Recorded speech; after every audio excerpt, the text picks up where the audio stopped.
Coucou et bienvenue sur cette nouvelle vidéo.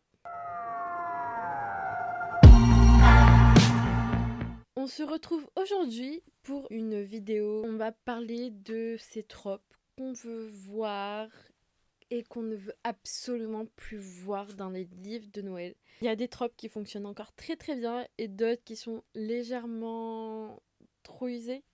Et je pense que c'est le terme adapté. Et qui nous donnent juste envie de refermer un livre, surtout quand on ne lit pas vraiment de la romance classique. Donc on se retrouve tout de suite pour ça. Pour la première, on va retrouver la girl boss de la grande ville qui retourne dans son village. C'est usant et usé. Surtout, c'est toujours les mêmes histoires. C'est une girl boss qui veut être indépendante, qui retourne dans sa petite ville pour dépanner sa famille ou pour les fêtes de famille, qui doit renouer avec eux et qui se retrouve à faire la rencontre d'une personne qu'elle connaissait du lycée ou alors qui était vraiment la personne la plus insupportable de la Terre. Et bizarrement, à la fin, ils finissent ensemble alors qu'au lycée, c'était la personne qui était en train de la bully, littéralement, ou qui l'ignorait totalement. Et ça, c'est pas ok et on n'en peut plus de ça. Ensuite, pour le deuxième point, c'est la magie de Noël qui résout tous les problèmes. Comme si Noël avait des super pouvoirs magiques pour résoudre des conflits familiaux ou des conflits amicaux et autres. Spoiler alerte, c'est non. Ça résout rien. Au contraire, ça apporte plus d'huile sur le feu qu'autre chose. Non, c'est pas tes parents divorcés qui vont se remettre en couple un soir de Noël. Voilà. Enfin, ça reste très rare, ça peut arriver. Mais non, ça arrive pas si souvent que ça. C'est un peu revu et trop revu. Faut lâcher. Il faut absolument éloigner cette trope du cinéma, de la télévision et tout ce qui va avec. Même de la littérature, en réalité, non. C'est juste non. Pour le troisième point, c'est le concours de pâtisserie, de sapin ou de biscuits et de bonhomme de neige. Pour ne pas citer un fameux film que je n'ai pas aimé. Mais c'est non, il faut arrêter. Le dernier film avec lequel ça passait bien, c'était Noël à Candy Cane Lane. Et c'est parce que ça allait, puisque ça arrive souvent les concours de décoration devant les maisons, et que Eddie Murphy fait rire. Eddie Murphy a bien joué son rôle. Mais sinon, cette trope, c'est un peu essoufflé. On l'a mangé à toutes les sauces. Il y a beaucoup d'émissions en plus de télé qui reprennent le concept de concours de gâteau de Noël. Suffisamment pour pas qu'on ait besoin d'avoir une histoire fictive autour. En plus. Donc, il faut laisser cette trope, la virer et garder ça que pour les émissions de télé-réalité culinaires. Voilà. Comme les émissions sur Netflix, tout simplement.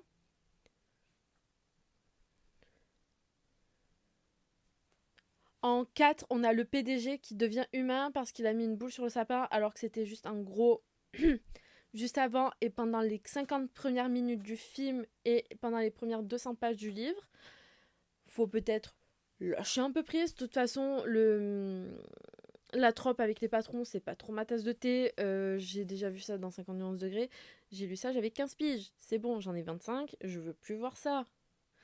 Puis, c'est pas une boule de Noël qui va réparer tout ce qui s'est passé. Le fait qu'il lui ait demandé 150 000 fois de préparer son café, alors que la meuf, c'est pas sa boniche.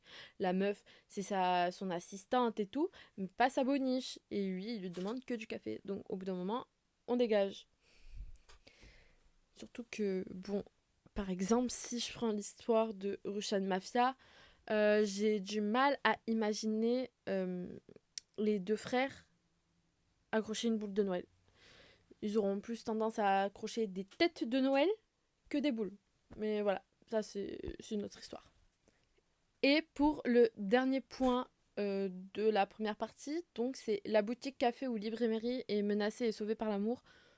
Alors il y a un film que j'ai bien aimé, c'était avec Lindsay Lohan et c'est le seul que j'ai bien aimé. Les autres, c'est pas trop ma tasse de thé, je dois avouer.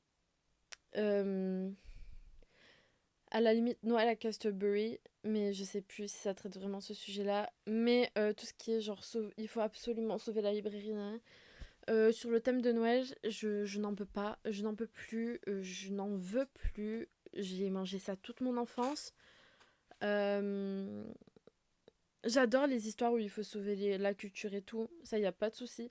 Mais sur la thématique de Noël, c'est un peu trop, voilà, en mode c'est la magie de Noël qui sauve tout, alors que t'as des réels efforts qui sont fournis théoriquement pour sauver un truc. Donc voilà, fouche tes vases, comme on dit. Ensuite, on se retrouve pour la partie 2, donc c'est les tropes qu'on adore, qu'on peut encore voir.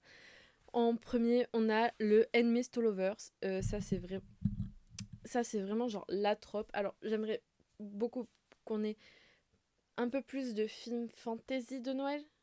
Parce que les Narnas, ça se regarde à Noël, mais ce sont pas des films de Noël. Et que le Enemies to Lovers, pour moi, ça peut pas réellement fonctionner dans la vie réelle. Ça peut plus fonctionner dans de la fantasy. Et c'est ok. C'est totalement ok. Donc voilà. On va souvent avoir des petites tensions, même des énormes tensions euh, de familles rivales et ainsi de suite. Et du coup, c'est plus Rivals to Lovers que Enemies to Lovers parce que vraiment, le Enemies, il va très très loin alors que le Rivals, c'est juste une dualité. Donc voilà, ça passe encore très très bien et j'aimerais bien une petite histoire, la Roméo et Juliette version Noël, un truc comme ça, voilà, histoire d'avoir un peu de crousty. Le deuxième, c'est le Found Family. C'est comme le trois quarts des films de Noël. C'est un classique, une tradition, et c'est très très bien. Quand,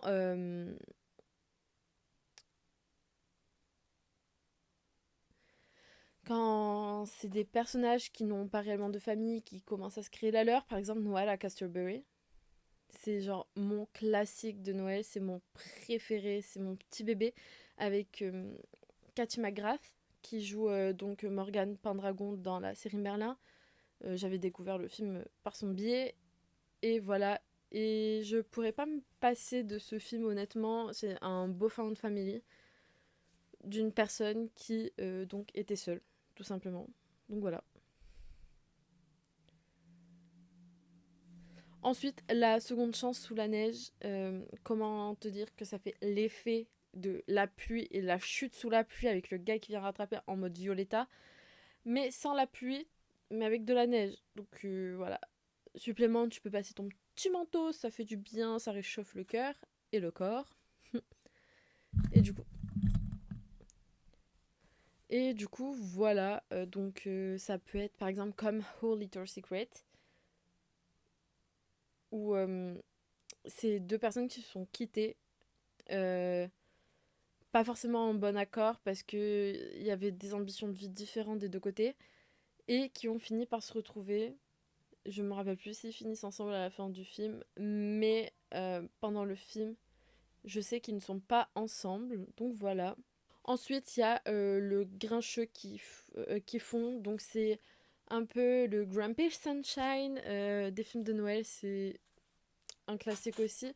J'imagine beaucoup plus ça avec des films universitaires, honnêtement, en mode Grumpy Sunshine. Mais ça existe aussi dans les films de Noël adultes, puisque voilà. Et c'est très très bien, honnêtement. C'est. Voilà, c'est bien les Grumpy Sunshine, c'est mignon. Et c'est pas un Reverse to Lovers, le Grumpy Sunshine. Voilà. Et ensuite, on a les lettres, journaux et souvenirs retrouvés, c'est-à-dire c'est des trucs qu'on avait stockés, égarés et autres, et qu'on retrouve. Et ça a vraiment un côté en mode holiday calendar, un truc comme ça, avec 4 grammes. Et c'était un film Netflix, je crois. Pour moi, c'est très cosy, genre, t'as ton petit calendrier et tout. Euh, et voilà, et je trouve ça très très mignon. Et voilà, c'est tout pour les tropes de Noël qu'on veut voir et qu'on ne veut plus voir. Il y en a qui prennent une retraite très anticipée. Et c'est pas grave, on peut les laisser à la retraite, c'est tant mieux pour nous. Mais il y en a d'autres que je pourrais voir et relire tous les ans, tellement c'est des bonnes tropes. sans jamais me lasser. Dites-moi en commentaire quelle trope vous adorez et celle que vous voulez éradiquer à jamais de cette planète. J'en prendrai note. Je vous souhaite un joyeux Noël et plein de bonnes histoires pour l'année à venir.